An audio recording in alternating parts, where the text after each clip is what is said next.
Hello, Laurel here from Denver, Colorado. It's a very sunny day today. There's a lot of sun coming through my window, so hopefully it doesn't blind us completely. But yeah, I'm happy to see that there's a couple people waiting to join for yoga today. And um, I thought that I might start um, with a little bit of talking, actually. Um, and I would love to hear from you. You can put in the little chat stream what it is that you're hoping to gain out of this practice today. So if it's like movement, that's something to de-stress, to maybe even just to learn some ways to cope, which is what I was kind of thinking about talking about. And so, as some of you all know, um, I'm a yoga teacher, mindfulness meditation, um, a licensed clinical social worker, and also I am a researcher at the university here in Colorado. And I research things like yoga and mindfulness to help build resilience when people are struggling and having challenges. And I mean, that's us in this time right now. And so I was thinking that it could be a little bit helpful to just talk through a little bit of like some of the things that we know about how we respond during stress, and also some of the things that we can do to support our own well-being. And some of the things that I guess I can start with like some of the things that I do and like the things that I've experienced. And so when I'm under a lot of stress, I feel it really physically in my body. So at the beginning of this COVID crisis, my lower back was killing me. Like I could not lie down without pain. I couldn't roll over from one side to the other. It was really, really hurting me is stress. It goes right to my lower back, and it physically is painful. Um, and a lot of times that can happen either in the lower back, maybe in the digestion, in the neck, in the throat, even. So all of that's really normal. And then another thing that can be really normal that happens when we're under a lot of stress is that it becomes a lot more difficult to concentrate.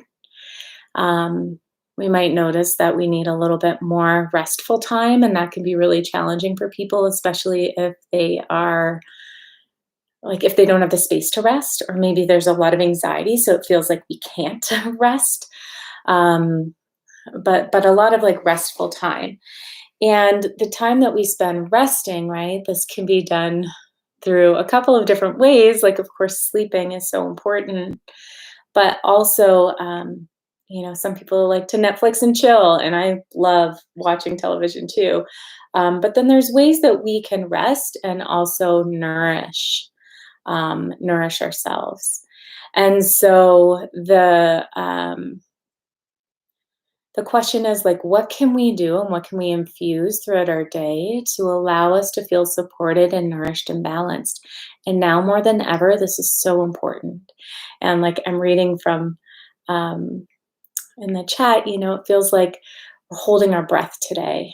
And I've had days like that too, like almost like it feels like it's like stuck up here. And so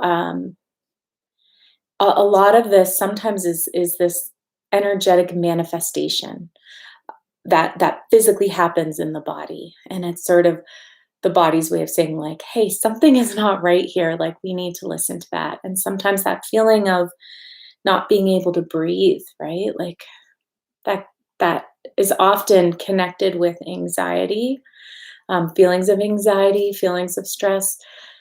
Sometimes it can be coupled with feelings of like grief almost, like feelings of sadness, feelings of I don't know, like there's a variety. Even like the idea of like it's hard to know what to say, right? It's hard for me to know what to say. It's hard for me to come up with the right words. It's hard for me to share what I'm really like thinking and feeling. And sometimes that can also manifest as this like tightness in the chest and in the throat. And often with that comes that feeling of not being able to breathe. Um, so some of the things that I do on a pretty regular basis, just to kind of go through them, and these are things like really simple things that you can do on your own at home. I like to burn sage. I have here, this is cedar sage here, and I also have some Palo Santo, which is a wood, a type of wood that is known for purification. And both of these um, are sort of like ancient traditions. I learned them from um, some people I know who are Aboriginal in Canada. They introduced me to the saging practice. But many different cultures have something similar. So I often like to light a little bit of it, and often you can find this online, like on Amazon even, or if there's a local store that still is allowing some pickups and things like metaphysical stores and things like that. They often have it, and basically think of this smoke as almost like when you take a shower and you rinse yourself with the water. It's almost like we're doing that with the smoke. And sage and Palo Santo are said to be like very sacred plants. I mean, Palo Santo is a wood, but still a plant. And so you can kind of think of clearing your space, clearing your own physical space and setting that intention. You can also like go around the room, and it's called smudging. So go around the room and smudge and get in the corners and all of that. I recommend, like, honestly, I could do this multiple times a day sometimes. And so I recommend, finding some time to do that and kind of getting it all up in the corners and the dark spots just to sort of lighten that energy. So this is one of the practices that I do daily, if not more than once a day. This is one of them, right? And you'll see the little tufts of smoke kind of going here, but automatically it has a very grounding smell and grounding energy. And you can even like imagine like just like that intention of like washing yourself with this, like a purification of sorts and setting that intention. Traditionally, it's lit with a wooden match, kept in a shell, and often, at least in our Aboriginal culture, there's like an eagle feather. But if you're not an Indigenous person, then it's illegal for us to have eagle feathers. So you could use another type of a feather to sort of fan it a little bit. So there's that. That's one thing. Another thing is also drinking water. Drinking lots and lots of water also is a purification and kind of cleansing practice. And I'd like to guide you through a little meditation, and maybe this will support that idea of like not being able to breathe. And this is something that you can do on your own. It's very short, it's very accessible, and that's why I like to teach it to people, because I really want to like teach people like these are things you can do on your own. Like you don't necessarily need me. Like you have these skills. So if you can, maybe take a comfortable seat and allow the feet to just root down onto the floor. And if this isn't like, no, it doesn't have to be exactly how I say it. Like you can have your legs crossed. You could even be lying down. Okay. So whatever feels most supportive and nourishing for you, that's what you should definitely be choosing. So feel your feet root down towards the ground and feel a connection beneath your bottom, and just rest your hands down wherever they may lay. And sometimes like palms up is more of a receiving, and palms down is more of like I'm keeping my energy to myself now, and not so much receiving. And you might just intuitively move to one as opposed to the other.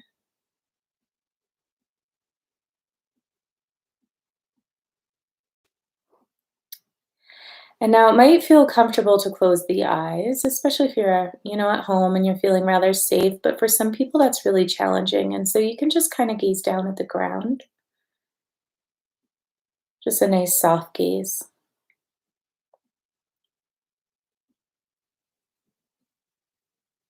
So, here, take a moment to notice your breathing and know that you don't need to change your breath. Just notice how it is right now. Where is it physically? Like, where do you feel it physically in your body? Maybe all up in the chest, maybe it's a little bit lower.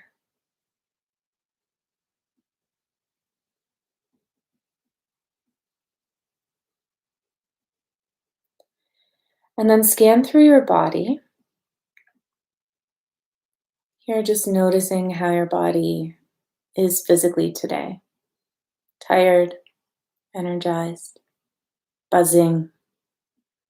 Maybe there's tension or tightness. And so, kind of scanning through from the crown of your head all the way down, taking your time, just sort of scanning through and just assessing. And there's no right or wrong, right? It just kind of is what it is.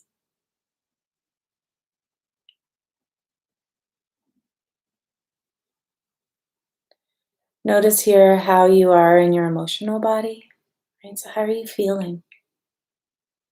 What kind of emotion is present for you right now? There could be fear, grief, sadness. There could be hope. There could be ease. It's all welcome here. Maybe there's a couple different ones.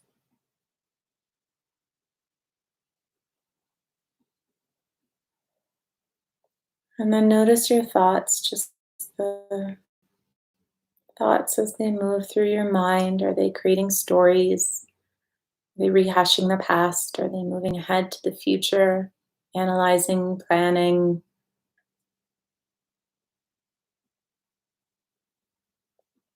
whatever it is that the thoughts are doing, just kind of allowing them to just be there just as they are.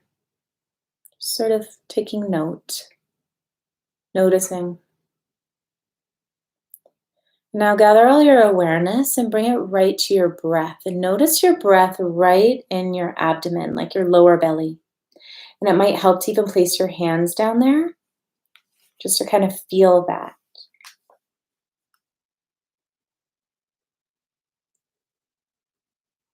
So, what is your breath doing in the area of the lower belly? Is it shallow? Is it slow, quick, deep?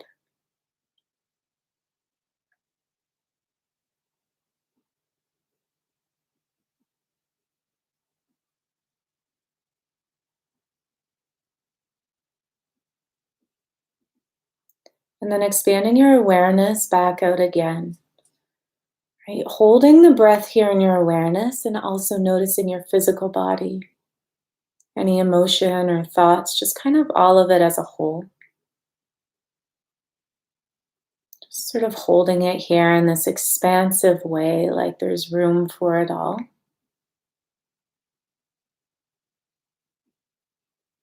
Perhaps even noticing the space around you, where your body ends and then the air around you begins.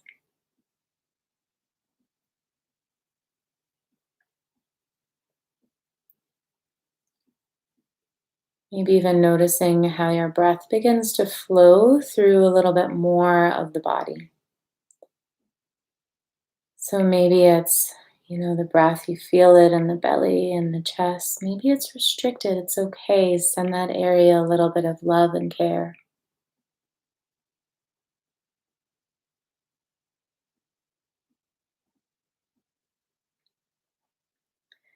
And then from here, just gently tuck your chin down towards your chest and blink the eyes open and lift your head up.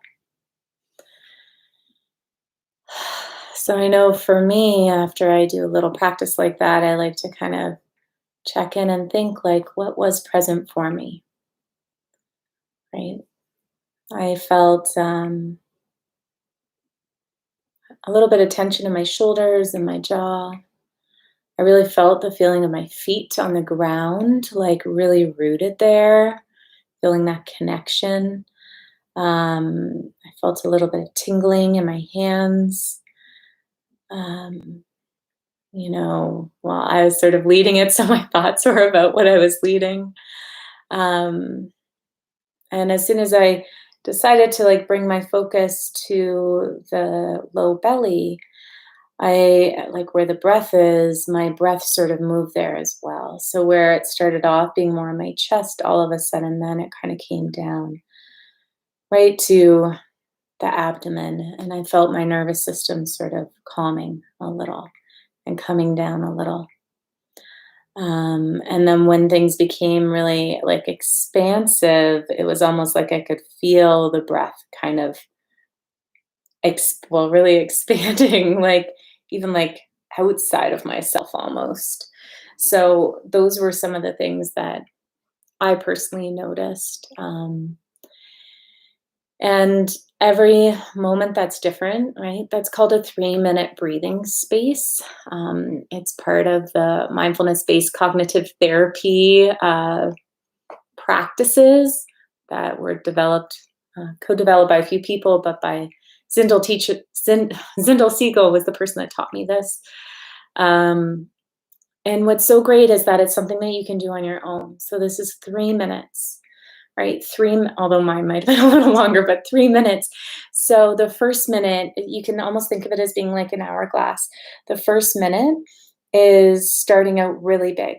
So you're kind of noticing thoughts, physical body, right? Emotion, breath, all together, but like kind of separately, so you start out big.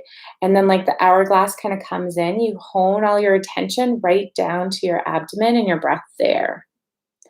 And then you begin to open back up the next minute, right? So 1 minute, 1 minute, and now 1 minute. The next minute, you open up so that you're noticing it all together in this like expansive way where it can all sort of live together. And this is something that we can do like 3 minutes, right? Everybody has 3 minutes. Sometimes we sit at like the train tracks waiting for a train to go for longer than 3 minutes, we can generally find 3 minutes in the day to do this practice. And so I really turn to that one because it feels really accessible and doable. So those are 2 things, maybe 3 things, including drinking water, that I do to support my own well-being. Another one is getting outside, even if the weather is bad. Getting outside and spending a little bit of time around nature if possible. So whether that is in a park, walking along a river. For me, I'm close to the mountains, so I can go to the mountains. Even if it's just walking around outside in my neighborhood, like even if it's snowing, even if it's freezing, like going outside and moving my body is really, really important. And then, of course, yoga, right? And the reason why yoga I find is such a great practice is because it incorporates that breathing with the physicality and that present focused way of being. And right now, it can be so easy to not be present, to be thinking way ahead, like, what is it going to be like tonight, tomorrow? What else am I going to hear? There's so much uncertainty that we're being asked to tolerate, and that can be really, really hard. And so, tolerating that uncertainty is a practice that really we learn in many of the meditation and yoga practices that are out there. So, one of the kind of like main practices or main um, one of the truths that they teach in Buddhism is the idea that all beings will suffer. And often the suffering that people experience is very much connected to the way that they're attached to the outcome, right? It's attached to like the expectations that we set, the way that we want to control things, the way that we get so connected to an outcome of something or what that might be like, that we then lose like total connection with what's happening here in the moment. So right now, I know there's people that are worried about like losing their jobs or paying bills, and like these are valid worries. Worried about health, worried about family, all of these things, and it's okay to worry about those. And also, we don't always know what can happen. So all that we can do is what we're doing in this moment. This is the way that we take care of ourselves. Is in this moment, what can I do to nourish and support myself, treat myself with the most kindness and compassion, treat others with the most kindness and compassion. Like, what is the way that I can do this? And that's all that matters. That's the only thing we can do. When we do that, this is where a little bit of trust and faith come into play, but when we do that, the next step, we don't know. We don't know regardless. Like really our whole lives have been filled with like a series of uncertainty, like uncertain events. We never really know how things are going to turn out at all in life, period. So we've actually been dealing with the same amount of uncertainty our entire lives. Just right now, it's a little bit more highlighted. Um, so in this moment, how can I be? How can I nourish myself? And then trust that in that next moment, right? You can show up for that moment and be in that moment. Be there with compassion for yourself and compassion for the other person you're with, if you're with anyone else. With compassion for our community, with compassion for our global community. Um, and then it's sort of like one step, right? One foot after the other. One step being present, the next step being present, and so on and so forth. Like, yeah, we can plan for the future. Like, it's a good idea, like, save for retirement, all that kind of stuff. Like, be responsible. Plan to pick up your kids from school when they go back to school one day. Like, of course, we need to do those things. Yes. However, then how can we be once we have that sort of like plan of like, these are the things I need to do? Then how can we be within that day with just really showing up in our best way? And it doesn't always work. It's definitely a practice. It's a practice that people spend years and years and years and even lifetimes um, practicing, right? So, yoga is a great way to practice being in the present.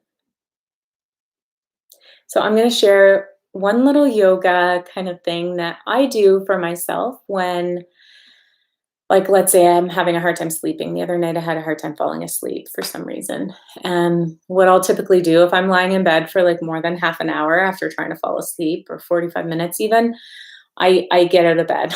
So I get out of bed and I go and do something else. And typically what I'll do is yoga because it tends to calm my mind.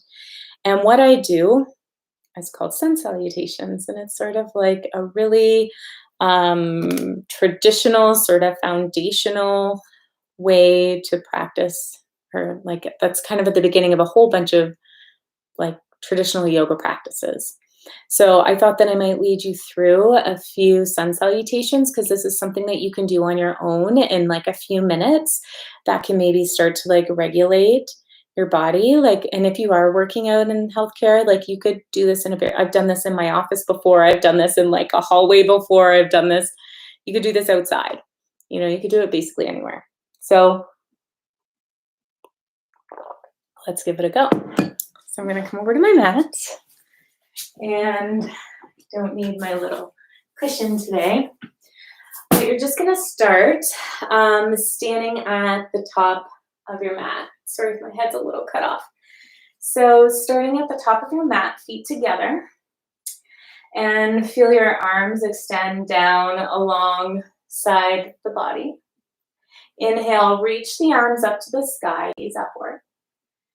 Exhale, fold forward over your legs all the way. If your hands don't reach the ground, it's okay. Just bend your knees until they get there. So hands towards the ground. Maybe shake out the head, yes and no. And then inhale, lift halfway. So you can have your hands on your shins if you want. And then lower the hands right down to the floor. Step back to the top of a push-up.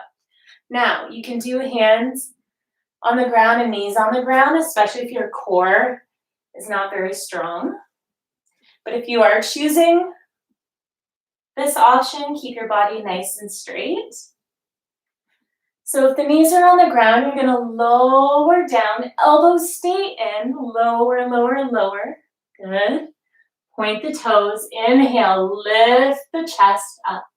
So you should be able to lift your hands up off the ground. Tops of the feet are on the ground, legs are strong. And then lower the chest down, tuck the toes under, lift the hips up, coming up into a downward dog. So if you have tight hamstrings, go ahead and just bend your knees. Feel the hands root down and push back. Breathe in. Exhale. So you'll hold this for about 5 breaths.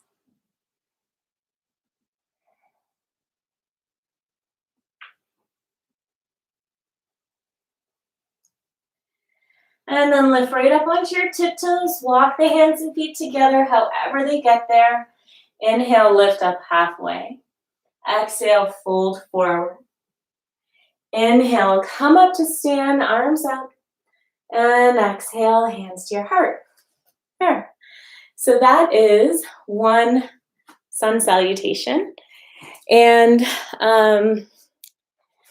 you could do like 3 to 5 of those. And it's amazing how when you do this, and if you want to keep going, you can keep going. It's a series of,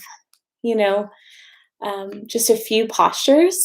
And if you do them like, say, 5 times, it's a great way to boost the energy in the body, regulate the nervous system, get a little bit of movement through so that you can like unstick some of that like energy that kind of gets like locked up, like that feeling of not being able to breathe. It's almost like it's like stuck there. We need to like get things moving to move that through.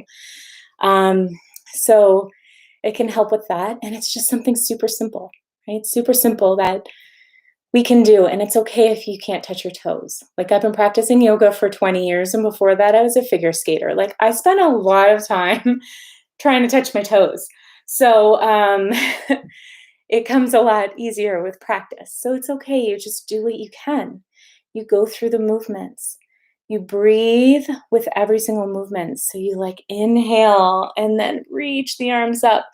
Exhale, fold forward, and so on. And then you just pause and feel like, how does that feel in my body?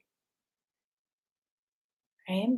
And then maybe after that, sitting in that 3-minute breathing space, or just lying on your back and feeling the earth support you beneath you, right? Those are a few little things, like even just that little practice can light a candle, burn some sage or Palo Santo, do a 3-minute breathing space, 5 sun salutations, and rest for a couple minutes. Like we're talking a max 10 minutes. And it's amazing how spending that 10 minutes and doing it with the intention of like, I am doing this to nourish me because I am important. Right? I am important. I deserve to be nourished. I deserve to be supported. And often the healthcare professionals out there are like, oh yeah, and then I can serve other people better too, which is awesome. But of course, we need to support ourselves. So that's what I wanted to share with you all today. I know this wasn't really like a full practice, but it's sort of a, tips and tricks to practicing self-care during this time. And then also like remember that idea of kindness to oneself is so important, right? It's something that we're, as a society, not particularly great at. We always think we should be doing more, doing something else. We should be thinner, we should be prettier, we should be younger, especially like women, right? Um, or like, yeah, all those things. All you could fill in the blank with it all. But really, we're doing the best that we can, and we're doing great work. And so it's okay to give ourselves like a little bit of a break and be kind and treat ourselves with kindness, starting with everything from like taking the time to drink water to um, spending 10 minutes a day on our own self-care so that we can be like our healthiest, best selves, right? Like I said, that's kind of what I was wanted to offer up today. If anyone has any questions or like other types of things that you're wondering about that you'd like me to cover, you can leave it in the chat or later on in the comments. I'll read them and I'm happy to answer them the best that I can in the way that will help to support you the best. Um, so, yeah, feel free to pop anything down there if you do have a question. And if not, then I will be back next Monday. I also posted another yoga practice on my channel that's called Gentle Yoga to Yoga Nidra. And I really recommend doing that one. So if you do want an additional practice that's like a little bit more movement in that, please use that one. It's out there for you to try. It's um, totally a great thing to do right now that will support anyone that's feeling any kind of stress out there. Awesome. Well, I hope you all have a beautiful Monday, and I'm so glad to see you all here, kind of see you virtually. Um, and I wish you all lots of love and peace over this next week. Bye.